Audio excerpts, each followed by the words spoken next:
kawali at magpainit muna tayo ng apoy. Maglalagay lang tayo ng kaunting mantika.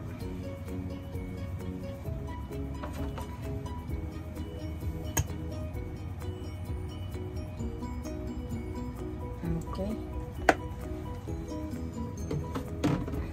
Ito pa yung naiwan kagabi na giniling. At hugas na po ang ating isda. Ayoko kasi na madugo ang kulingan. Ayan. Nakapag-order ako dito sa Philippines store.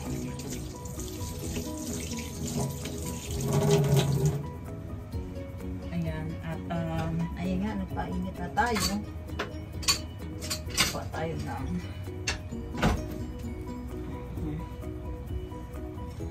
Pero mainit na ito.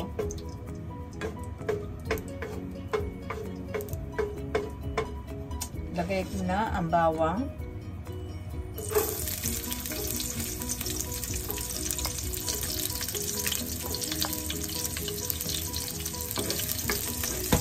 Tayo na natin ng golden brown.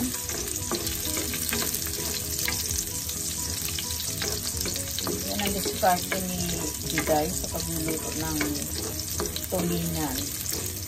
Adobong tulingan. Adobo na po ito, adobong tulingan. Simple recipe. At sunod po dito yung aking inano na onion. Ito.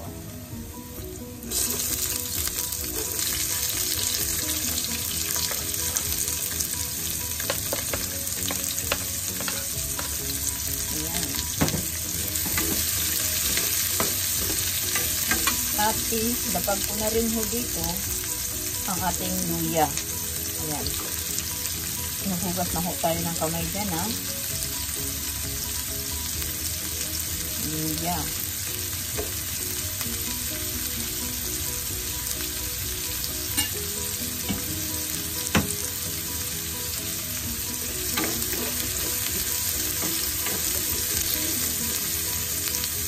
At ilagay na natin ang ating isdang tulingan.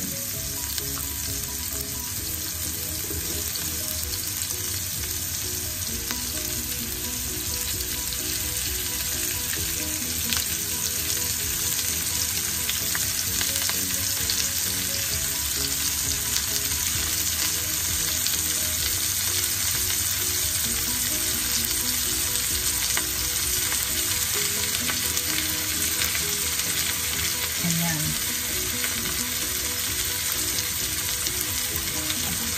Siyempre may siling haba din tayo dyan ilagay dyan. Ilagay lang. Saka ilagay ko na rin ho sa itaas ang ating naiwan na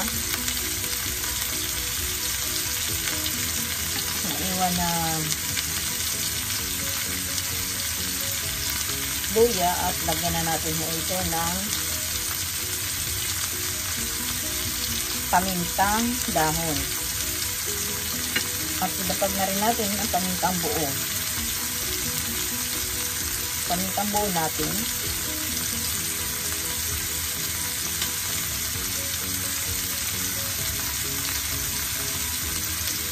Ayan. At lagyan na natin siya ng dapat puti suka.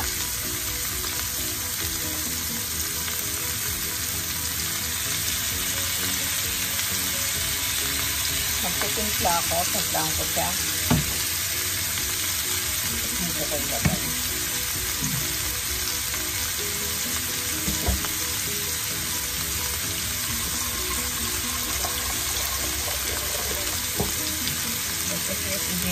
Ingredients ko. Ayan, lagay ko ng saka vinegar na maanghang. Vinegar na maanghang.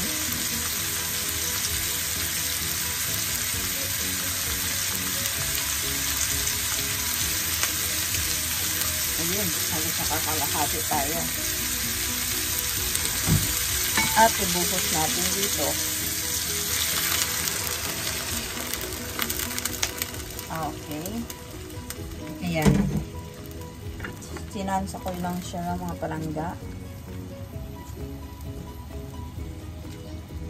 Ayan.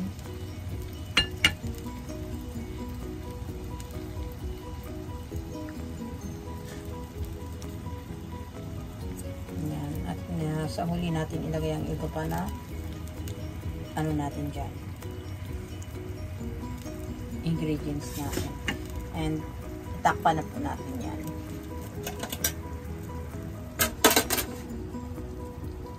Balikan natin mamaya. Lagyan natin siya ng siling green. Binuksan muna natin. Super spicy siling green.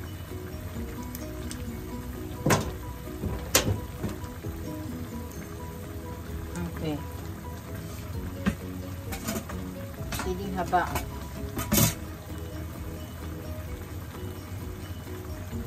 Ayan.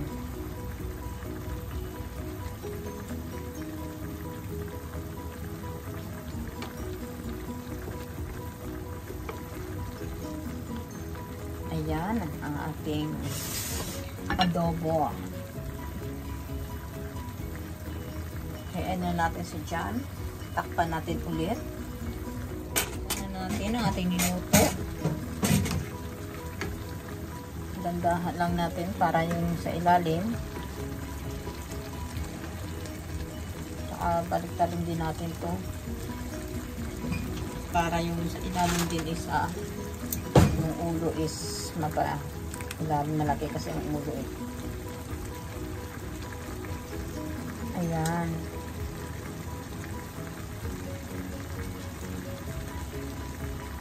Baliktarin natin yung isda natin.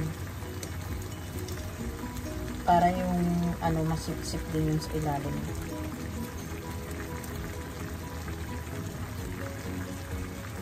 Kasi mamaya pag nawala ito ng sabaw, diba?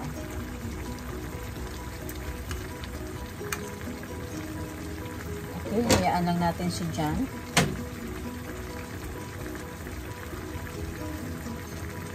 Takpan muna natin yung mga palangga at balikan natin mamaya-maya. Or hayaan muna natin si John nakaganyan lang. Takpan muna natin. At gagawa na ako ng mix. Wala akong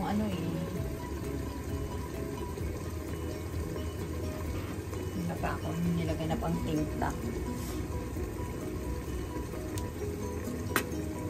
Magic syrup lang yan dyan nang ilagay ko, tsaka kaunting asin. Okay na. Tsaka brown sugar kasi adobo nga para maging sweet and sour.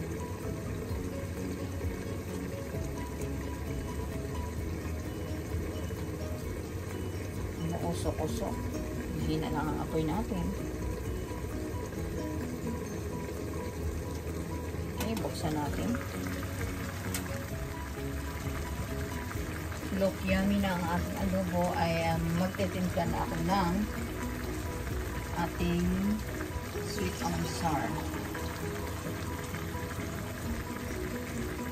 Brown sugar. This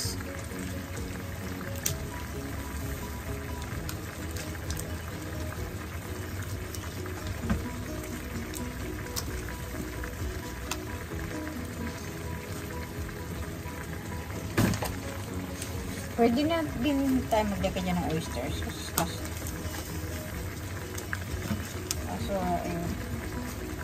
gusto ko ganito.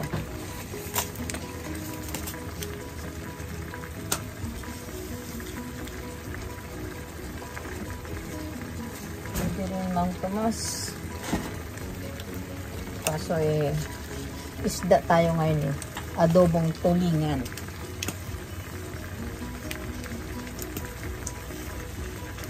Prepared lang tayo ng brown sugar at halo-halo ito.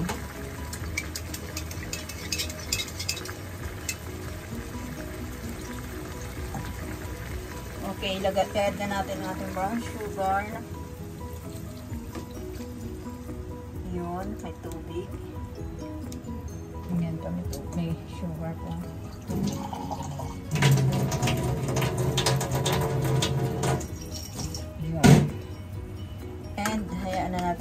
siyang lumambot dyan. At siguro dagdagan ko pa ng suka. Para talagang feel na feel ng suka po.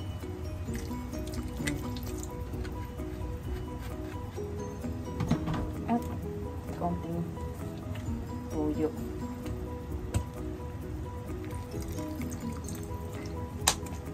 Ayan.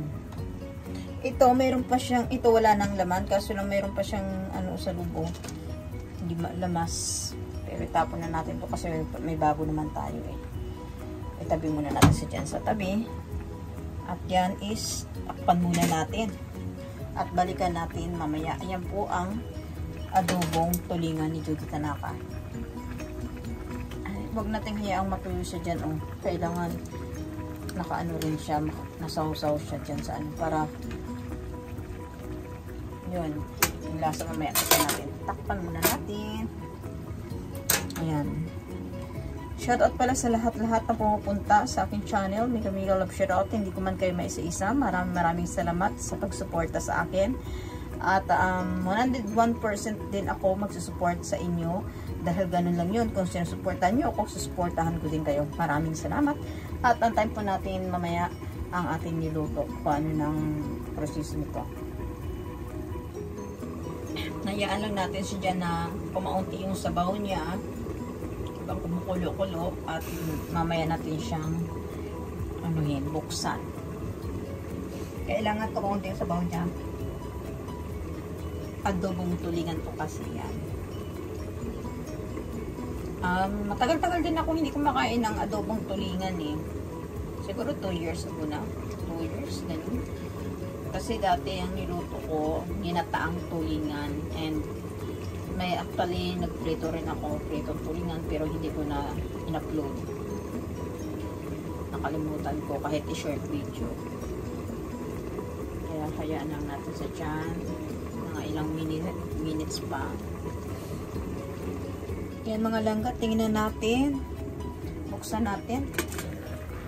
Ayun. Pwede na, pwede na.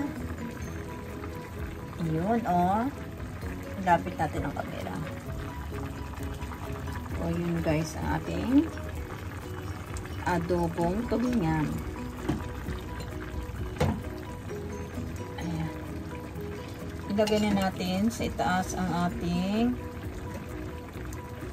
panghuli na bilog-bilog. Naging beef stick eh. Design natin yun eh. Mahilig kasi mag-design si Judy Tanaka eh. Oh. Magigilip natin dyan.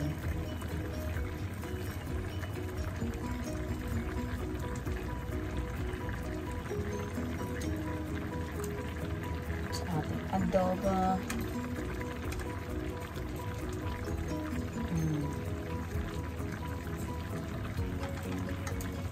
Ayan, ilagay ko na rin itong aking, ayan, yung bell pepper yellow.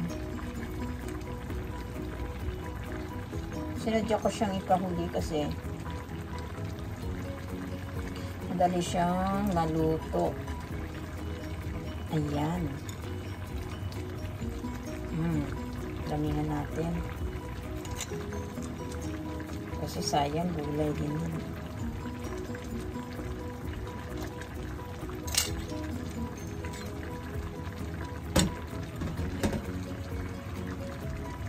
Tinakpan natin siya ulit mga palangga at mahina na lang ang ating apoy dyan kasi yan na yun ang premise product natin. Ayan mga palangga, please don't forget to subscribe my channel and i-click nyo rin ho yung bell button below para ma-notify kayo sa mga bagong upload ko. Ayan mga palangga, don't forget na rin po i-share and like. Ayan o, galing tayo mga palangga, diba? Ayan. Ayan ang, mahinang apoy na ito. Ayan. Napaka mahina. Kasi ang gulay natin, ayan guys, o. Yan ang ating adobong tulingan. Ilalapit ko yung camera mga palangga. Ayan ang ating adobong tulingan.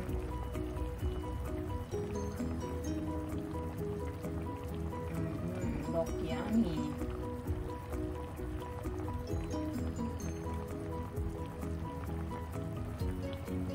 Ayan mga palangga.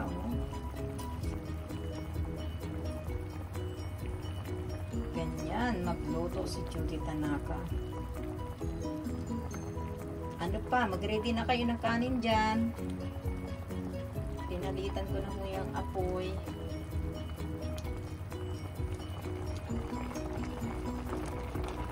Ayan o. Ayan. Alamin lang natin guys yung sabaw niya. Gusto ko kasi mawala talaga yung sabaw niya mga palangga. Ayan o. Sige, takpan na natin. At i-ready na ang kanin. Let's do na. Eat na. Maraming salamat sa panunod mga palangga. I love you all. And God bless you kahit saang sulok man kayo ng mundo. Mag-ingat po kayo palagi. And tingnan niyo yung hindi natin ginalaw kanina ang ating isda. Purpose kanina ay nung una pa lang hindi ko siya masyadong luto. Binabalik-baliktad natin kasi para ang kanyang sabaw ay makasipsip din yung sa kabila, di ba? Kaya ngayon, hindi na natin siya ginalaw, steady na sa dyan. At I think sa 40 minutes ko siya niluto ng isang oras ay okay na siguro yan. At dito yung ating isda. At nakapok ang ating mga gulay. Ayan mga palangga. Maraming salamat at sana nag-enjoy kayo. Don't forget to like itong ating niluto mga palangga. I-premiere natin ito. I love you all guys and God bless and lahat. Love you.